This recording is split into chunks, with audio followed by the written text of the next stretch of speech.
It's a hazmat situation at a Miami Navarro. The popular pharmacy suddenly evacuated due to a dangerous gas leak. And Local 10's Joseph Ojo is live at the scene. Joseph, we understand dozens of people were treated, several people even hospitalized. And talk about a very scary situation inside this store. 8 people rushed to the hospital suffering from carbon monoxide poisoning.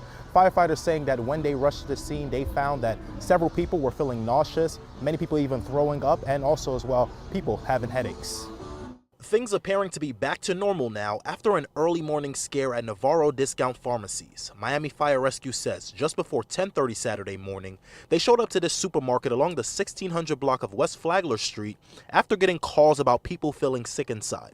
When we arrived on the scene and we made entry into the building, we found a smell of exhaust. 30 people had to be evacuated from the store as the hazardous materials teams was called in to help. When our hazardous materials team arrived on the scene and monitored the air inside the building, they found that there was high levels of carbon monoxide.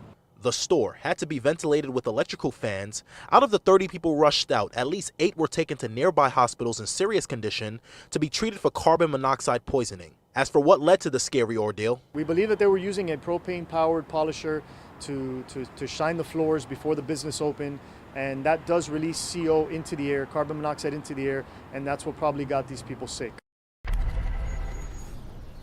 And to avoid what we've seen here today, Fire Rescue is warning everyone to not use gas-powered machinery indoors. As for those 8 people that were taken to the hospital, they are all expected to be okay.